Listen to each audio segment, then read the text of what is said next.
নমস্কার, আলোর দিশা সঙ্গীত একাডেমিতে সকলকে স্বাগত জানাই। এখন দেখাবো একটি রবীন্দ্রসঙ্গীত, তুমি রবে নীরবে। হ্যাঁ, এই গানটি খুব জনপ্রিয় গান।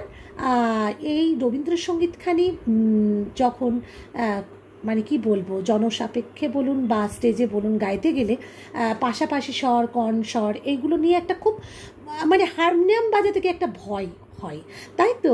তো আজ থেকে কোনো ভয় নয়, কারণ কর্ড ধরে খুব সহজ সরলভাবে কর্ড ধরে দেখিয়ে দিচ্ছি। সেটা চেষ্টা করব মানে আপনাদের যাতে সাবলীনভাবে হারমোনিয়ামটা বাজাতে পারেন, আবার গানটাও খুব সুন্দরভাবে পরিবেশন করতে পারেন। আচ্ছা, এবার প্রথমেই বলি, এটা আমি জি শার্প থেকে দেখাচ্ছি। যেনাদের বি ফ্ল্যাট গলা বা সি যাই হোক না কেন, সেটা সা গা মা সা ধা নি যা যা বলবো সেটা নোট করে নিন, সেটা ধরবেন আর গাইবেন। আর একটা কথা বলি যে যেনারা এখনও চ্যানেলটিকে সাবস্ক্রাইব করেননি, একটা আশা রাখি একটা সাবস্ক্রাইব, আর একটা ফেসবুক পেজ খোলা হয়েছে আলোর দিশা সঙ্গীত একাডেমি, সেখানেও আসুন, জয়েন করুন, ফলো করুন। এবার চলে যাচ্ছি সরাসরি দেখাতে তুমি রবে নীরবে গানটি কীভাবে হারমোনিয়ামে কর্ড ধরে বাজাতে পারবেন। চলুন, খুব সহজ সরলভাবে দেখাচ্ছি, চেষ্টা করুন। দেখুন, সা আর শুদ্ধ গা, মানে সা রে গা, তুমি, যেহেতু তুমি রবে এখান থেকেই শুরু হচ্ছে, আমি বারবারই বলেছি তুমি যেখান থেকে শুরু হবে সেখানে রিডটাকে কিন্তু রাখবেনই। আমি যদি সাপা ধরে নিই, দিয়ে যদি গাই, দেখুন এক লাইনে এটাকে দেখুন আর এক লাইনে ওটাকে দেখুন, তুমি রবে, ভালো লাগছে না। আবার যদি আমি এখানে করি, তুমি রবে নীরবে, তাই সবসময় সাপা ধরলেই কিন্তু গানটা শ্রুতিমধুর লাগে, এটা কিন্তু নয়। চলুন এবার দেখাচ্ছি সরাসরি, হ্যাঁ, আর কোনো কথা নয়। সা আর গা প্রথমে বাজাবেন, ধরলেন তুমি রবে নীরবে, একটু তালও দেওয়া হবে কেমন ভাবে, তুমি রবে নীরবে। এটা যদি করেন, ওটা প্রথমেই হচপচ করবেন না, প্রথমটা স্টার্টিং টাইম করবেন, তুমি রবে নীরবে,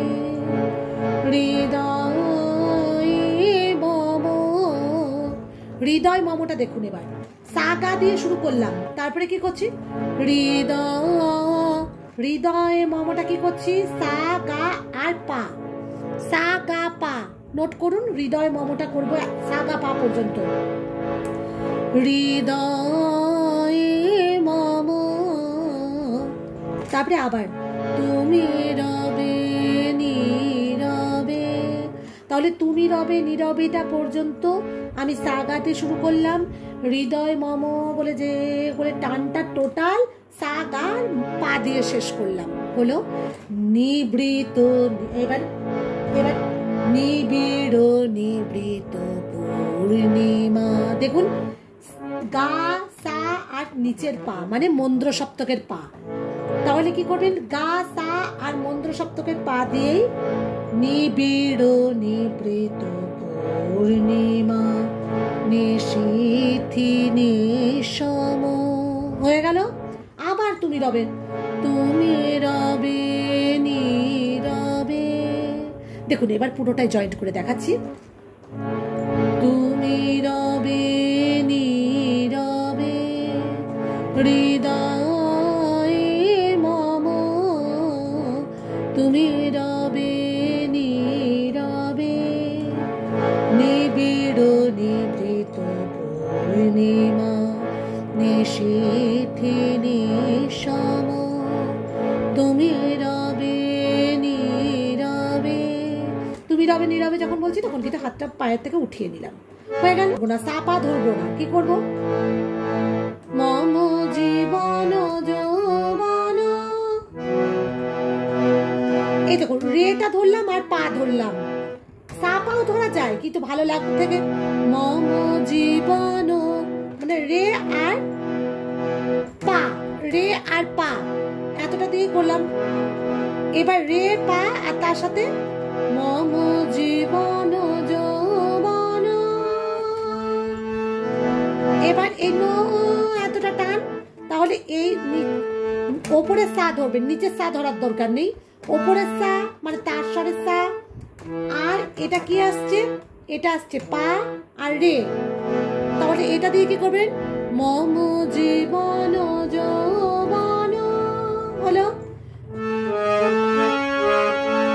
এইবার আবার সা থেকে গা পর্যন্ত যান, মম অখিল, তারপরে ভুবন যা, দেখুন ওপরের পা ধরে নেন, মানে সা গা আর পা, মম অখিল ভুবন মম জীবন যৌবন, মানে এটাও ধরতে পারেন, মানে নিটাও ধরতে পারেন, সাটাও ধরতে পারেন, মানে মম মানে রে পা আর তার সঙ্গে সাও ধরতে পারেন মম জীবন যৌবনতে, আবার রে পা নিটাও ধরতে পারেন। তো এইটাই করুন, মম জীবন যৌবন হলো, মম অখিল, মানে মম অখিল পর্যন্ত সা গা করতে করতে তার সঙ্গে পা পর্যন্ত হাতটা দিলেন, মম অখিল ভুবন তুমি ভরিবে, এবার তুমি ভরিবে, এরকম তুমি ভরিবেটা কি করলাম, সা আর পা, এবার বি ফ্ল্যাটে সা পায়ে বাজাবেন, কিন্তু তার সঙ্গে সা পা, আমি জি শার্পে দেখাচ্ছি, মানে আপনাকে জি শার্পে বাজাতে হবে এটা নয়, আপনার গলা যদি বি ফ্ল্যাট কমফোর্টেবল হয় বি ফ্ল্যাটই করুন। তুমি ভরিবে গৌরবে,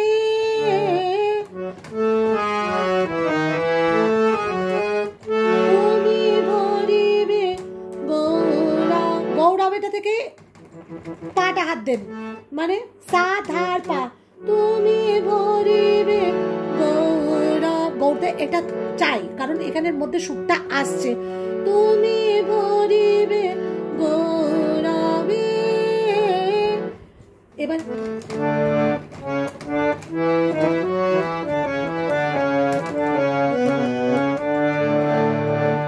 তুমি রবে নীরবে, এবার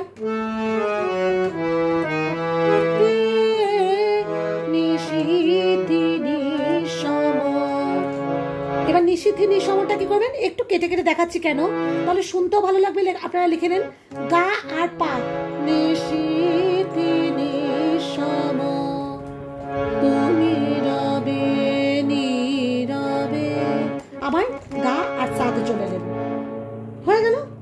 এবার জাগিবে কাকি তব করুণ, এবার দেখুন তব করুণ আখি, এইটুকুই করলেই হবে, জাগিবে কাকি তব করুণ আখি, হয়ে গেল। মানে সার গা দিয়ে জাগিবে একাকিটা পুরোপুরি করে নিচ্ছেন, তব অঞ্চল ছায়া মরে রহিবে ঢাকি, মানে এখান থেকে মাতে চলে গেলেন।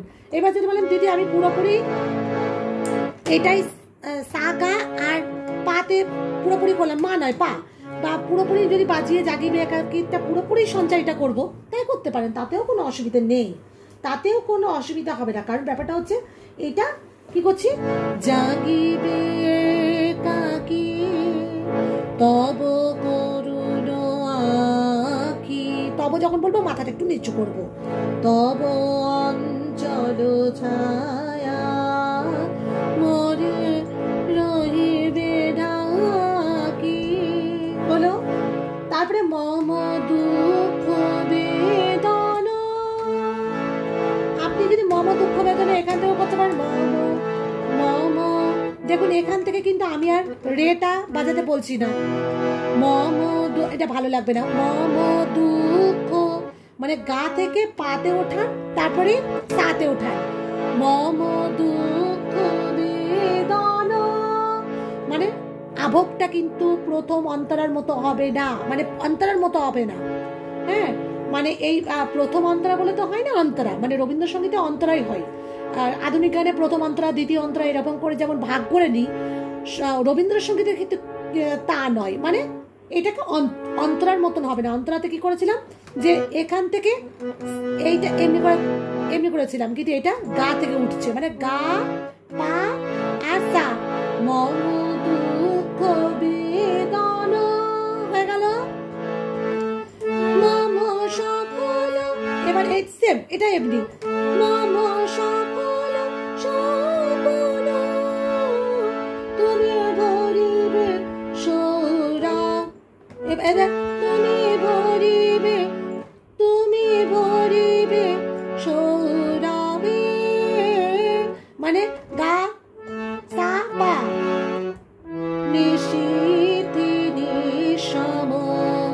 নিশিথিনির সময়টা কে পা আর গা, তারপরে আবার গা সা।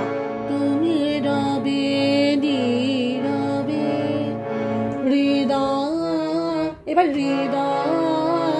দেখুন এই গা থেকে কিন্তু আবার মাতে চলে আসছে।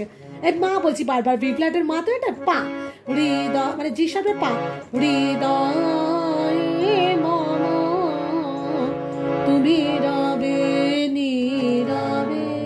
ব্যাস, এবার এইভাবে, এবার লাস্টে তুমি রবে নীরবে। লাস্টের এন্ডটা কিন্তু একটু মাতে শেষ করার চেষ্টা করবেন সব সময়তেই, তাহলে শুনতে আরো ভালো লাগবে। দেখুন কর্ড আপনি যত মানে এক একটা বাজানোর স্বরকে ব্যবহার করবেন না, তত আরো শ্রুতি মধুর সাপোর্ট দেবে। আমি যদি এখান থেকে করি শেষটা তুমি রবে নীরবে, আর এটা তুমি রবে নীরবে, দেখুন এটা, তাহলে কি হলো, আরো ভালো লাগলো। তো শিক্ষার শেষ নেই, তেমনি কর্ড শিক্ষার শেষ নেই। আর একটু তো হারমোনিয়াম, আবারও বলে রাখি, একটু কিন্তু হারমোনিয়ামটা বাজাতে জানতে হবে। পুরোপুরি আপনি কর্ড নির্ভর হবেন তা তো হবে না। গানটাকে একটু সড়গড় করে না বাজাতে পারলেও একটু বাজিয়ে নেবেন। ধরুন তাতে হোক না স্লিপ কেটে যাক হাতের মধ্যে, কিন্তু একটু তো স্বরগুলো তো চেনা হয়ে গেল। তারপরে আপনি কর্ডটা ধরুন যেমনভাবে বলে দিলাম তেমনগুলো সব লাইনের নিচে সবগুলো লিখে নেন। লিখে নিলেই কোথায় ওপরে তার স্বরের সাপা বাজছে কি গা বাজছে সব লিখে নেন, লিখে নিয়ে বাজান। দেখুন একটানা যখন, আমি তো কেটে কেটে দেখালাম, কারণ এতটা যখন আমি একবার কেটে দেখাবো একবার জয়েন্ট করে দেখাবো তখন তো ভিডিওটা অনেকখানি বড় হয়ে যাবে, তাই কেটে কেটে দেখিয়ে দিলাম। এবার আপনারা যখন জয়েন্ট করে গান দেখুন কতটা ভালো লাগে। আর তার সাথে কী হবে জানেন তো, সাবলীনভাবে তালটা করতে পারবেন, সুর তাল লয় ছন্দে গাইতে পারবেন, হারমোনিয়াম নিয়ে আর কোনো সমস্যা থাকবে না। যাই হোক, চেষ্টা করলাম। আরও কী ধরনের গান আপনারা কর্ড ধরে বাজাতে চান একটা কমেন্ট লিখে জানান। সকলে ভালো থাকুন, সুস্থ থাকুন এই কামনা করি। নমস্কার।